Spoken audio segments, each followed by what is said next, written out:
지체로서 모여서 하나님을 높이고 예배할 수 있는 예배의 또 경배의 특권을 허락해 주셔서 다시 한번 감사를 드립니다.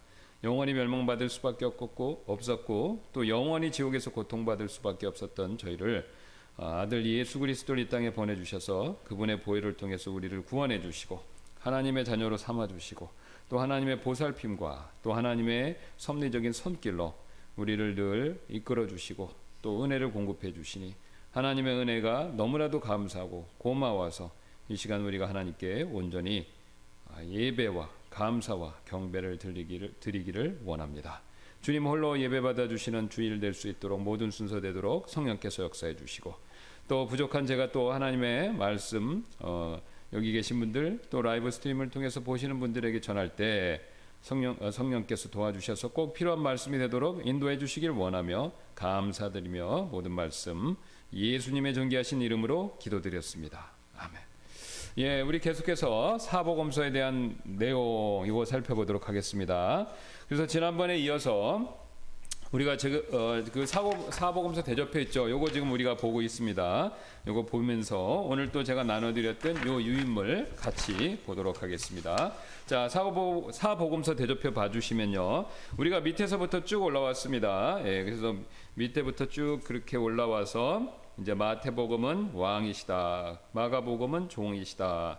누가복음은 인간이시다. 사람이시다. 또 요한복음은 하나님이시다라는 것을 강조했다라는 것을 살펴보면서 그 다음에 각각의 특징과 관점들을 살펴봤죠. 그러니까 이제 똑같은 사물이라도 우리가 서로 다른 각도에서 서로 다른 입장에서 또 서로 다른 흥미로운 점에서 봤었을 때 다르게 보일 수 있고 그 다르게 보인다라는 것은 틀렸다는 게 아닙니다. 예, 아까도 여러 번 제가 말씀드렸듯이 저를 목회자로 볼 수도 있고 또 제 가정에서는 아내가 될 수 있고 또 아버지가 될 수 있는데 그런 관점에서 본다고 해서 각각이 서로 모순되고 틀리는 것은 아니죠. 예, 그러니까 저의 어떤 한 측면들만 보는 거지 그것이 각각이 다 서로가 충돌하거나 모순되는 것은 아니죠. 그래서 성경을 이 불신자들이 아니면 신자라고 하더라도 너무 이성에 치우쳐서 이 하나님의 말씀이 영감받고 조화를 이룬다라는 사실을 의심하는 분들은 그것을 모순, 충돌, 서로 안 맞는다라고 그렇게 오해를 하시는데 사실은 그렇지 않습니다. 우리가 똑같은 것을 놓고 봐도 관점이 틀리면 다르게 보일 수 있듯이 성경에서 예수님에 대한 내용을 볼 때도 각각 마태, 마가, 누가, 요한이 이걸 쓸 때 내가 이런 관점에서 목적에서 써야 되겠다라는 것을 성령님을 통해서 그런 마음과 생각을 가졌기 때문에 성령님의 지도하에 그것을 그렇게 자신의 보는 관점에 따라 쓴 것이죠. 예, 이제 하나님께서 우리의 각각의 사람의 특징도 사용하십니다. 만약에 마태, 마가, 누가, 요한이 있는데 전부 다 성령님께서 강하게 그 다음에 성령님께서 굉장히 오직 성령님의 관점에서만 쓰시게 하셨다면 마태, 마가, 누가, 요한이 똑같은 얘기를 해야 돼요. 그렇죠? 근데 얘기 내용이 좀 틀리다. 말투도 틀려, 쓰는 글도 틀려, 길이도 틀려요. 그 다음에 뭐 여러 가지 문법적, 역사적 배경도 다 틀립니다. 그러니까 똑같은 걸 보고 똑같이 4번 얘기하면은 그건 굉장히 기계적으로 쓴 거죠. 그러나 그렇게 성경 기록되어 있지 않습니다. 관점도 틀리고 쓰는 사람의 글을 쓰는 특징도 다 틀리다는 겁니다. 뭐 쉬운 예로 여러분 그 목사님들이 설교하는 거 들어보시면 알죠? 똑같은 본문 가지고도 어떻습니까? 설교하는 스타일 다 틀려요. 그렇죠? 네. 내용도 기본 원리는 똑같죠. 예, 뭐 구원 설교라고 하더라도 결론은 똑같죠. 예수님을 믿고 우리 행위와 노력이 아니라 예수님의 공로로 예수님이 흘리신 피로 그것을 통해서만 구원받는다라는 결론은 똑같은데 이거를 설명하는 과정은 다 틀려요. 사실은요. 그렇죠? 네. 비슷한 면이 있으면서도 차이가 있습니다. 그러니까 똑같은 설교라고 하더라도 본문을 가지고 한다 하더라도 다 틀리듯이 우리가 예수님을 바라보는 관점도 다 차이가 있을 수 있다. 그러니까 이런 차이점을 인정하고 그 차이점으로부터 우리가 굉장히 중요한 원리와 교훈들을 찾아낼 때 우리가 예수님에 대한 이해도가 훨씬 높아지는 겁니다. 그리고 우리가 사람을요 릴레이션십 아시잖아요. 우리 관계라는 것은 그 사람에 대해서 잘 알면 알수록 이 관계가 좋아지게 돼 있어요. 물론 그 사람의 단점을 알면 관계는 나빠집니다. 그렇죠? 예, 어떤 사람인데 그 사람이 너무 나쁜 점이 많은 거예요. 그러니까 그거를 계속 알아간다? 그러면 관계가 나빠지죠. 사실 부부간에 왜 이혼하면 안 되는데 왜 이혼합니까? 살아보니까 너무 나쁜 점이 많은 거예요. 단점이 너무 많은 거예요. 그렇죠? 예, 그리고 이제 그걸 얘기하고 고치기를 서로 바라는데 그게 안 되는 거죠. 뭐 예를 들어서 남자들은 도박벽이 있다. 뭐 또 술을 너무 많이 먹는다. 그렇죠? 예, 아니면 뭐 이렇게 뭐 바람을 피운다든가. 예? 그거 외에도 뭐 아니면 뭐 폭력을 쓴다든가 뭐 그런 게 되겠죠. 예. 뭐 여자분들은 그런 건 덜하지만 어쨌든 뭐 여자분들도 그거 비슷한 내용들이 있어요. 그러면 그런 것들을 알면 알수록 안 좋은 거죠. 그렇죠? 이 남자하고 결혼했더니 술만 먹는 줄 알았더니 도박도 하더라.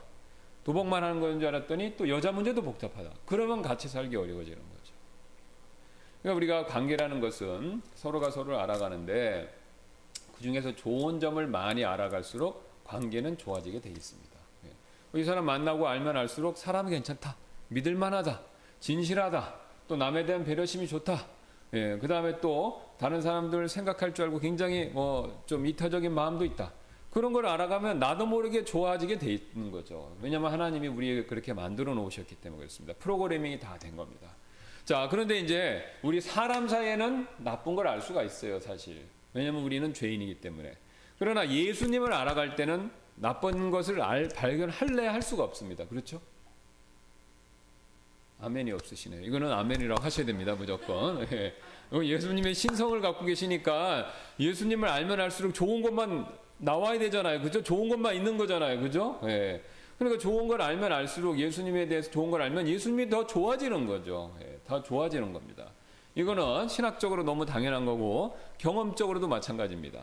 제가 신앙생활하고 구원받고 그 다음에 하나님의 일을 하면서 제 하는 일이 예수님에 대해서 중점적으로 하는 거잖아요. 저는 풀타임으로. 여러분들은 신앙생활 파트타임으로 한다는 건 아니고 하나님 말씀을 연구하고 여러분 기도하고 신앙생활 하는 데 있어서 그런 부분에 있어서는 파트타임이고 저는 이제 풀타임인 것 뿐인 거예요. 그죠? 우리가 구원받고 기본적으로 그리스도인으로 살아가는 건 전부 다 풀타임입니다. 그러나 주님을 섬기는 방법에 있어서는 파트가 있고 풀타임이 있는 거죠. 저는 풀타임으로 하는 거고 여러분들은 또 파트타임으로 하시는 거예요. 자, 그러면 제가 풀타임으로 이렇게 주님을 쭉 섬겨 보니까 예수님을 알아가 보니까 성경을 내가 더 접하지 않습니까? 한 번이라도 더.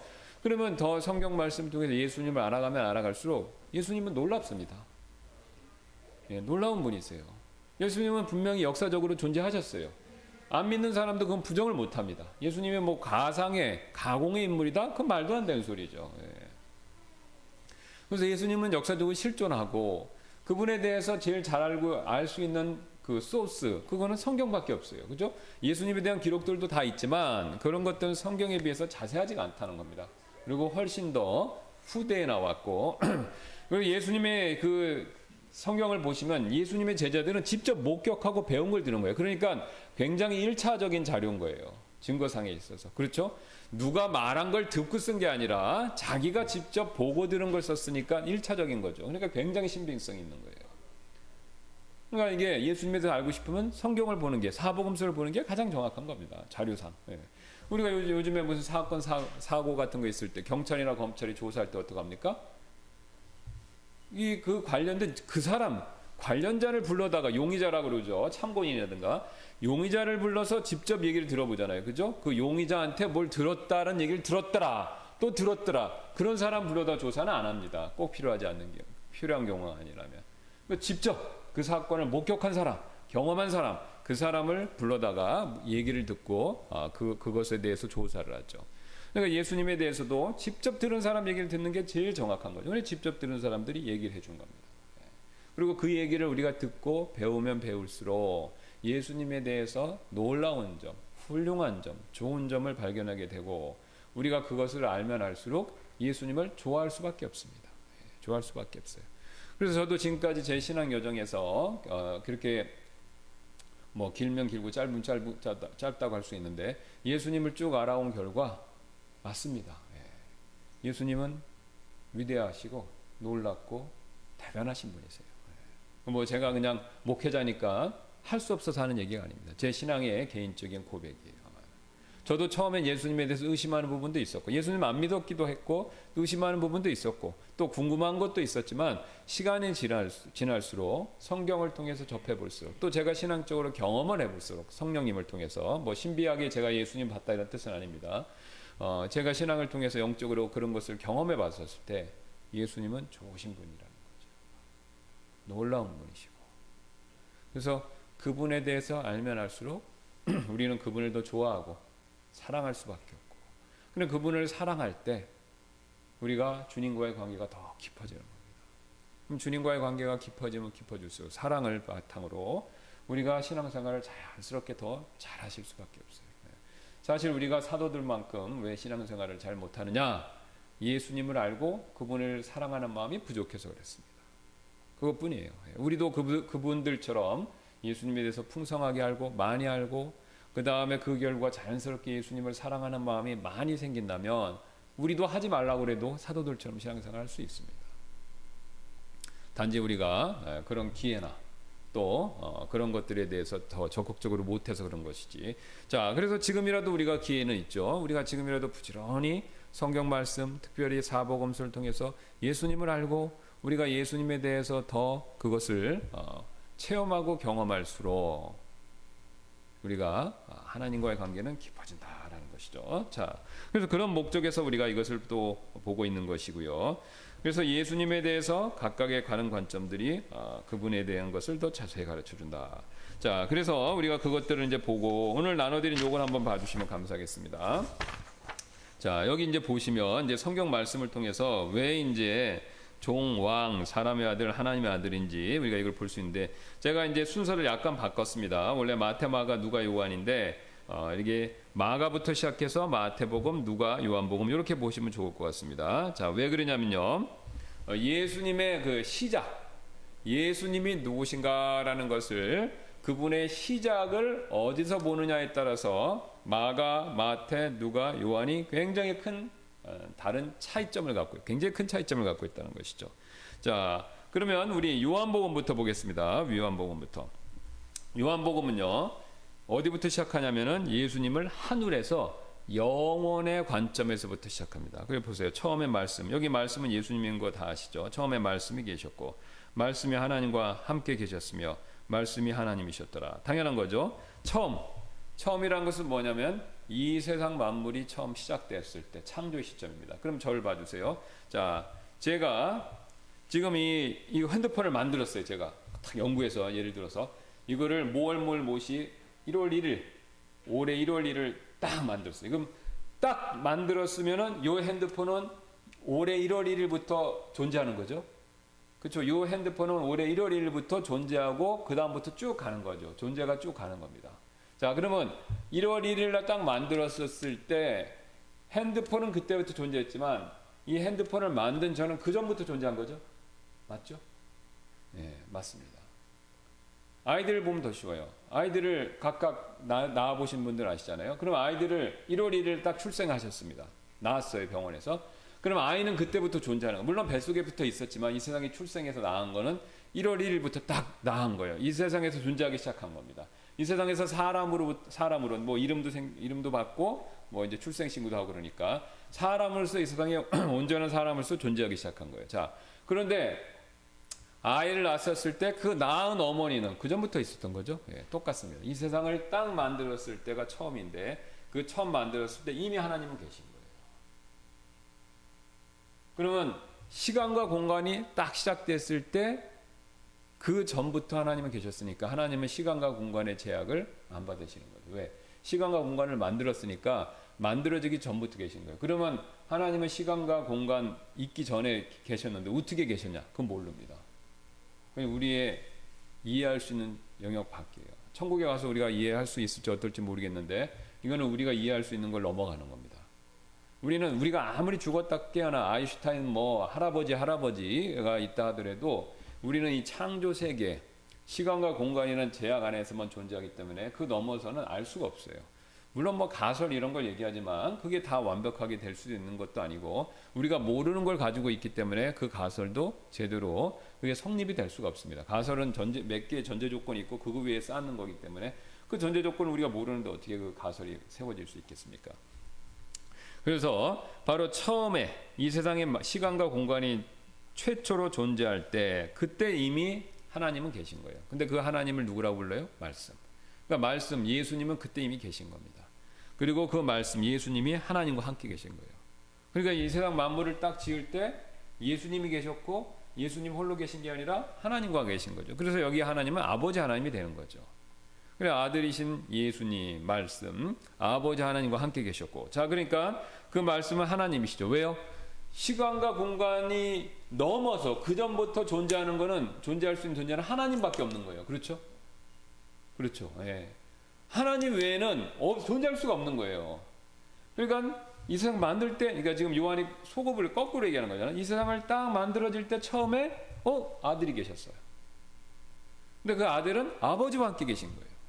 근데 아들이 아버지와 함께 계실 수 있는 걸 보니까 그 아들은 하나님이실 수밖에 없는 거예요. 예.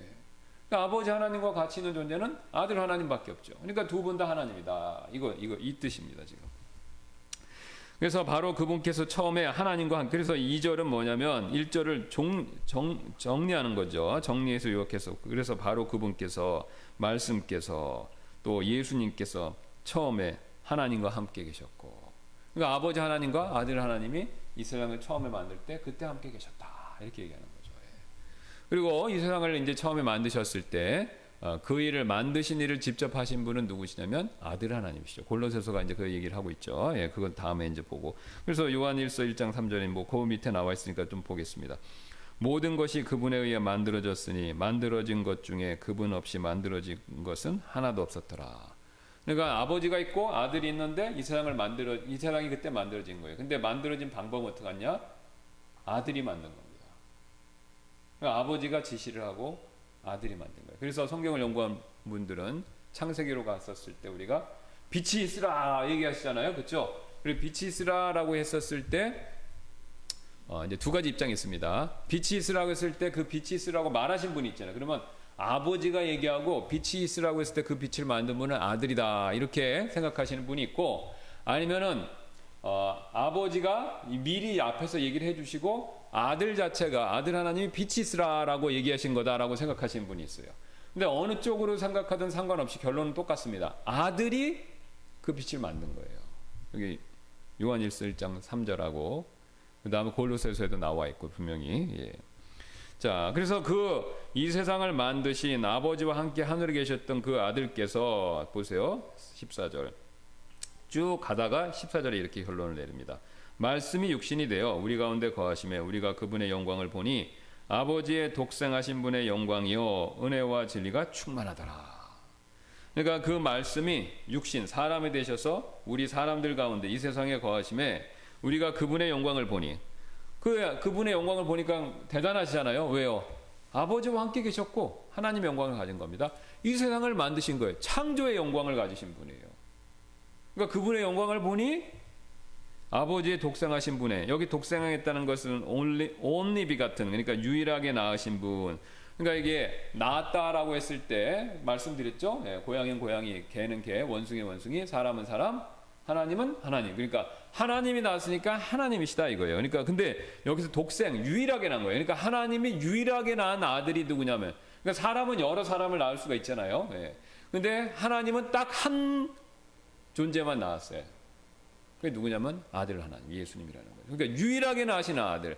그러니까 하나님으로부터 유일하게 나온 존재가 있는데 그게 아들 하나님이시라는 거죠. 그래서 아버지의 독생하신 분의 영광이요 은혜와 진리가 충만하더라. 그러니까 그 아들 하나님의 영광이요 그분 안에 은혜와 진리가 충만하다 이렇게 얘기하는 거죠. 그러니까 이거 뭐 유심히 안 보셨으면 지금 이 내용을 들으셨을 때 굉장히 막 어떻게 보면 약간 황당할 수도 있지만 그건 대단한 겁니다. 왜요? 하늘에 있었던 얘기를 해주는 거예요.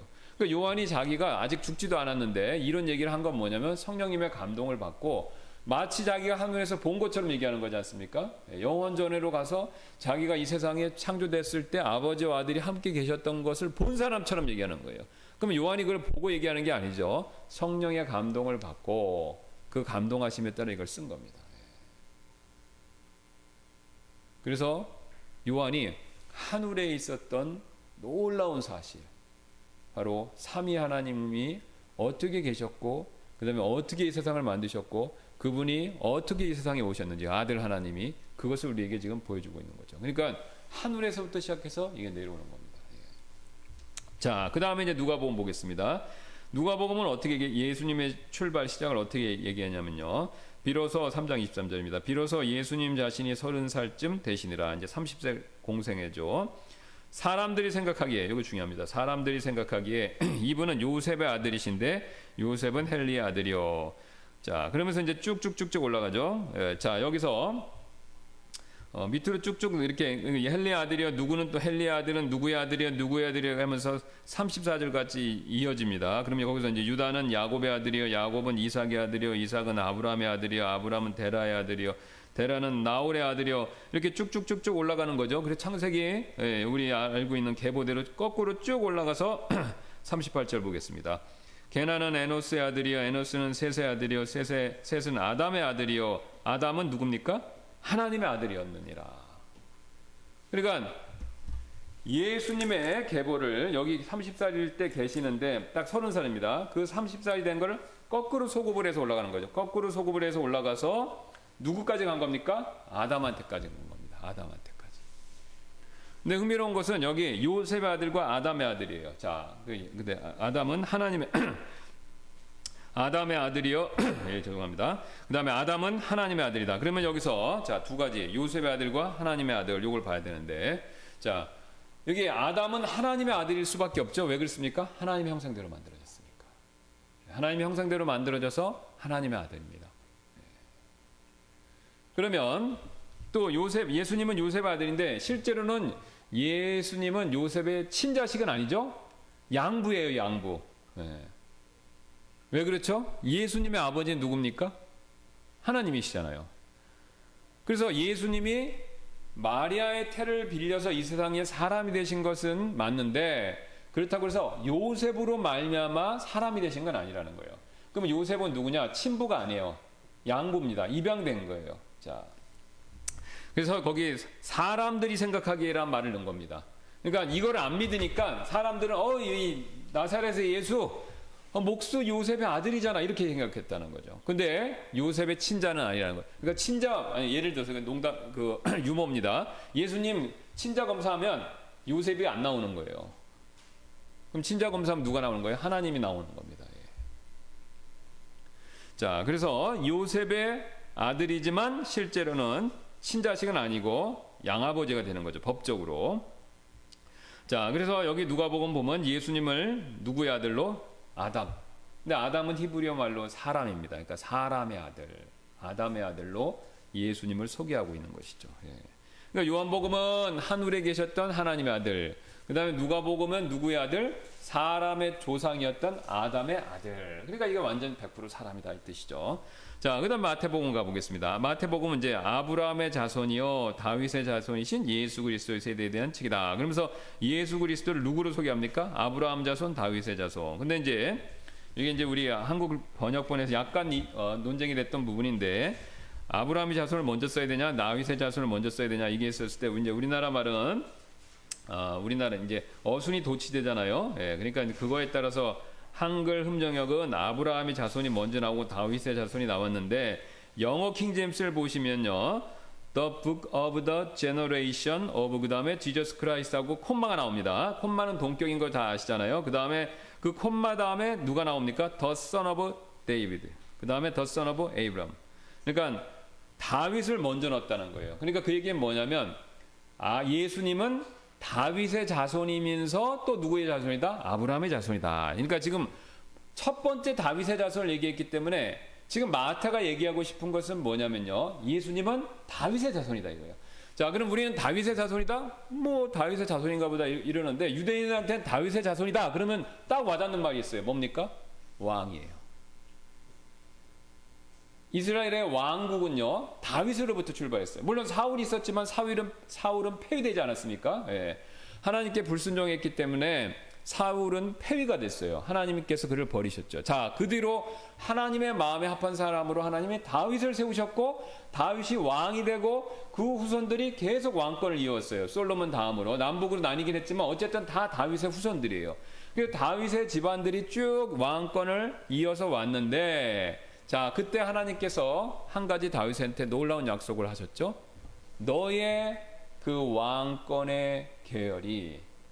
너희의 왕권의 계열이 절대로 없어지지 않을 거다.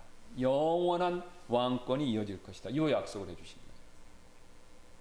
그러니까 다윗이 너무 감사해갖고 하나님께 굉장히 감사를 드리는 거 하잖아요.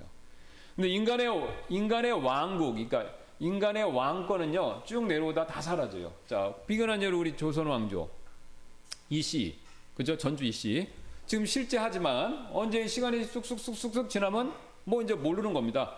뭐 더 비근한 예로 고려를 세웠던 왕건, 뭐 왕건도 뭐 족보 이렇게 해놓으면 알 수는 있겠지만 그 사람들이 특히 왕의 자손이다라는 걸 뭐 뚜렷하게 그 입증하기 어려운 거죠.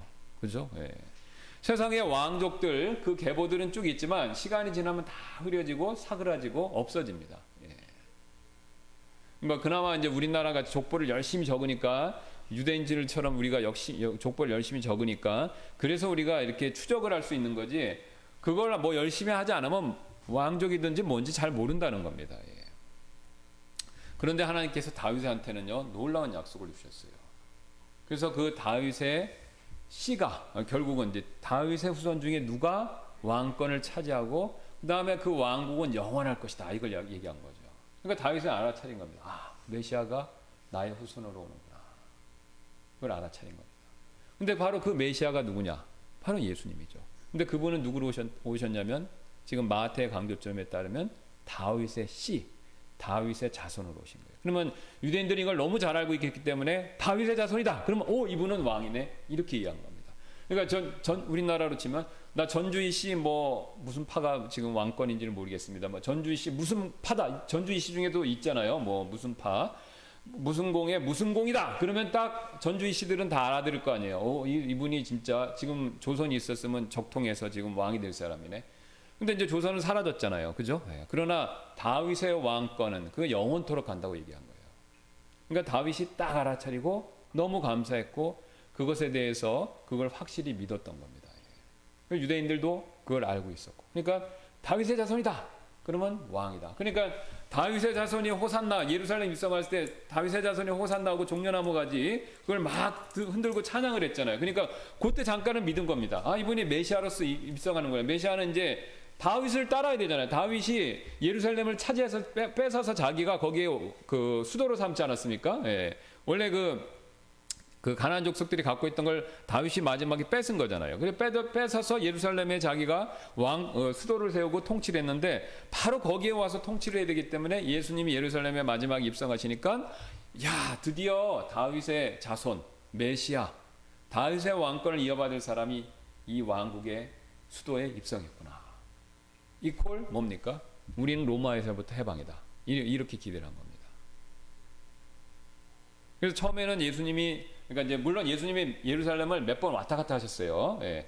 몇 번 왔다 갔다 하셨는데 그때는 자신을 안 드러내셨습니다. 왜냐하면 자신을 드러내면 이렇게 영광받고 찬양받는 걸 아시니까 때가 아니기 때문에 예수님이 잠잠케 하시기 위해서 비밀스럽게 왔다 갔다 하셨어요.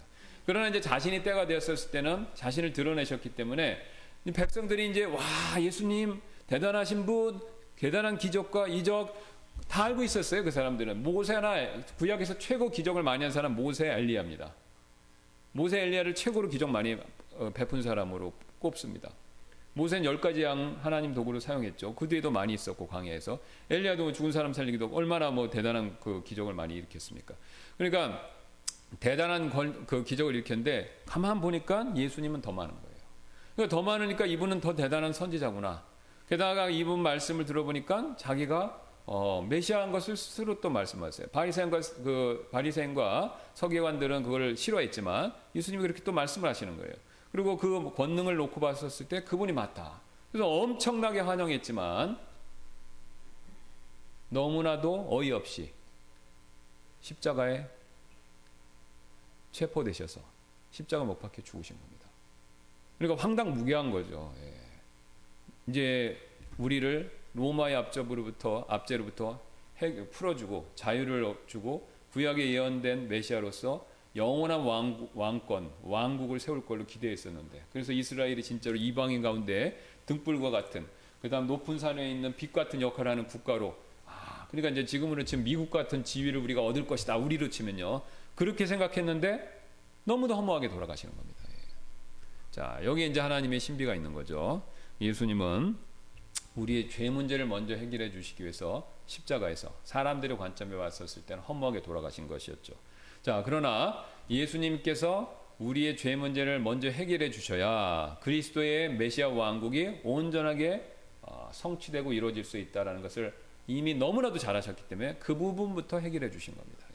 그다음에 이제 두 번째 오실 때는, 그때는 이제 철장을 들고 오셔서 유대인들이 기대했던 바로 그 내용대로 예수님께서 이 세상에 오셔서 통치하시는 것이죠. 그러니까 유대인들은 이 죄의 문제를 잘 몰랐기 때문에 두 번째 오시는 것을만 기대했기 때문에 그들이 이제 민족적으로, 개인적으로 믿었죠. 다 믿는 사람이 굉장히 많았죠. 근데 민족적으로는 예수님을 메시아로 못 받아들인 겁니다. 민족적으로. 그래서 민족적인 구원이 있고 개인적인 구원이 있습니다.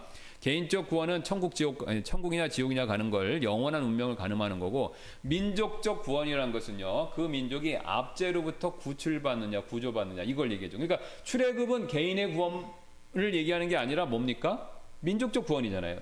이집트의 노예 생활로부터 이스라엘 민족의 단체로 벗어나는 겁니다. 자유를 얻는 거죠. 물론 그 가운데 유월절을 행했을 때 개인적인 구원도 적용은 돼요. 그죠? 어린 양의 피를 바르고 어린 양의 고기를 취해서 먹고 쓴나물과 먹은 사람들은, 믿음으로 행한 사람들은 죽음의 천사의 손길을 피했었고, 그 다음에 그거를 지키지 않은 사람들은 당연히 죽을 수밖에 없었죠. 근데 그때 그 생사의 갈림길에서는요, 유대인이면 하나님 봐주고 이집트인이면 안 봐주고 그게 아니었습니다. 그냥 어린 양의 피를 발랐냐 안 발랐냐 이것만 보시는 거예요. 그러니까 유대인 중에서 반항적인 사람은 안 할 수도 있는 거죠. 그렇죠? 왜? 나는 안 할래. 그럼 그 사람은 첫 번째 그 장자와 처음 난 것들과 처음 난 가축들이 다 죽는 겁니다. 근데 이집트인이지만 그 성경에는 이제 분명히 그 외국인이라는 사람들이 같이 나오지 않습니까? 그 가운데 이 10번의 재앙, 9번의 재앙을 보고 회심한 사람들이 있는 거예요. 그래서 그 사람들 보고, 야, 여호와가 진짜 하나님이구나. 이집트 신들은 가짜다. 나는 여호와를 신기하겠다. 그러니까 유대교로, 이집트인이지만 유대교로 개종한 사람이 생긴 겁니다, 실제로. 그러니까 그 사람들은 어떻게 한 거예요? 나도 피 발라야지. 그 사람들은 사는 거예요. 그리고 이제 데리고 나가라고 그러니까 같이 따라 나간 거죠. 왜 나갔겠습니까? 야, 여기 있으면 이제 큰일 났다. 이제 완전 이집트는 망했다. 여기 있으면 죽겠다. 그래서 따라 나간 사람들이 있었던 거죠. 그래서 구원의 문제에 있어서 민족적 구원이 있고 개인적인 구원이 있습니다. 그래서 유월절 같은 것은 개인적 구원이죠. 하나님이 뭐 외모를 보시고 유대인이라고 봐주시고 이집트인은 안 봐주고 그런 게 아니었다는 겁니다. 그냥 믿음으로 어린 양의 피를 믿고 발랐냐 안 발랐냐 딱 그것만 보신 거죠.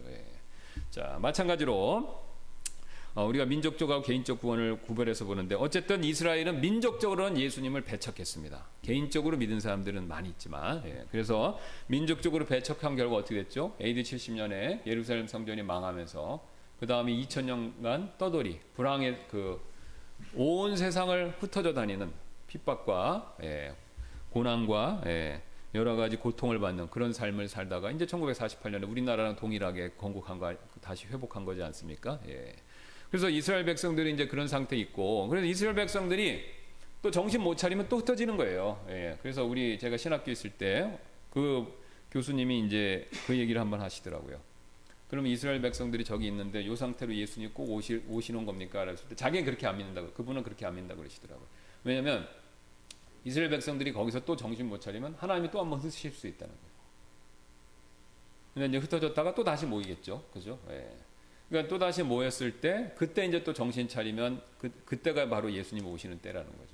그러니까 지금 이스라엘 백성들이 거기 있어서 뭐 우리가 바라기에는 이제 그때 이 상태에서 예수님 오시길 바라지만 그게 꼭 하나님이 지금 있는 상태 이스라엘을 계속 보존하신다라는 것은 하나님 손에 달려 있는 거죠. 왜? 바벨론에서 한번 당한 것처럼 또 그 70년에 디도 장군에 의해서 완전히 멸절됐던 것처럼 그런 일은 또 한번 벌어질 수가 있습니다. 또 한번 벌어질 수가 있어요. 그래서 그 하나님의 이렇게 이끄시는 원리들을 우리가 정확히 알았을 때 세상을 또 제대로 볼 수가 있죠. 자, 그래서 이제 그렇게 하나님께서 마태복음에 예수님이 그리스도의 자손이다라는 걸 강조했죠. 그 다음에 마지막으로 이제 마가복음 보겠습니다. 하나님의 아들 예수 그리스도, 여기는 보시면요 복음의 시작이다 이렇게 얘기를 해요. 그러니까 예수님이 사역의 시작을 먼저 둔다는 거죠. 그러면 예수님의 사역이 뭡니까? 종으로 오셔서 섬기는 거잖아요. 예수님은 왕이시지만 나 왕이야 전부 무릎 꿇어 이걸 안 하셨습니다. 종으로서 섬기셨잖아요. 그리고 마지막에 뭐까지 내주셨습니까? 자신의 생명까지도. 그래서 마가복음은 바로 그 점을 강조하는 겁니다. 그러니까 거두절미하고 예수님은 종으로 오셔서 그 다음에 그분은 섬기는 사역을 하셨다. 그러니까 그거부터 마가복음 1장 1절은 그거부터 보여주는 거예요. 그러니까 재밌게도 마가복음에는요 예수님의 계보가 안 나옵니다. 그냥 예수님 사역의 시작, 그 다음에 그 첫 시작으로 누굴 얘기냐면 침례 요한 얘기하고 예수님 소개 이렇게 가는 거죠. 그러니까 이렇게 보시면 됩니다. 예수님에 대해서 자 보세요. 종으로서 얘기하고 그 다음에 마태복음은 그거보다 조금 더 뒤로 가서 예수님을 누구로요? 다윗의 자손, 왕으로서 다윗의 후손으로 얘기하고 그 다음에 누가복음은 더 뒤로 가서 누구라고 얘기합니까? 아담의 후손이다. 바로 그러니까 아담의 자손이니까 아담의 후손이니까 바로 여자의 그 씨죠. 창세기에서 얘기한 바로 여자의 그 씨가 되는 겁니다. 그러니까 여자의 씨, 바로 아담의 자손, 아담의 아들로서 오신 거고 그 다음에 요한복음은 더 뒤로 가서 하늘 높이 올라가서 누구라고 말씀하시는 겁니까? 하나님이시다. 아들 하나님, 바로 하나님이다.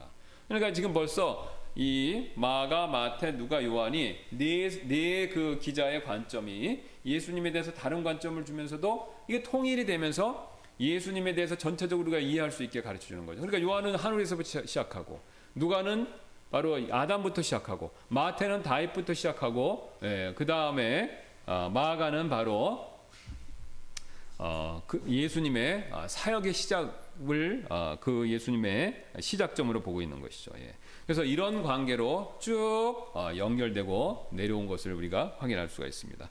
자, 그래서 우리가 이제 이렇게 해서 예수님이 종, 왕, 사람의 아들, 하나님의 아들이시다라는 것을 살펴봤습니다. 다음 시간에 또 이어서 우리 사복음서 대조 내용 살펴보도록 하겠습니다. 제가 잠깐 기도하고 마치겠습니다. 감사합니다. 하나님께서 또 우리가 사복음서의 내용을 통해서 예수님이 누군지 더 자세히 알 수 있는 기회를 주셔서 감사드리고 우리가 예수님을 더 깊이 알므로써 그분이 놀라우시고 또 대단하시고 또 그분이 하나님이시다라는 것을 우리가 확실히 알고 그분을 더 좋아하고 더 나아가서 사랑하고 또 그 사랑하는 마음으로 그분께 순종할 수 있는 저희가 되도록 주님께서 저희들을 이끌어 주옵소서. 또 이 시간 이후에 있을 예배 시간에도 주님께서 함께 해주시고 오직 하나님께만 예수 그리스도를 통해서 하나님께만 영광 돌리는 그런 귀한 예배 시간이 되도록 주님께서 인도해 주시길 원하며 감사드리며 모든 말씀 예수님의 존귀하신 이름으로 기도드렸습니다. 아멘. 예, 마쳤습니다.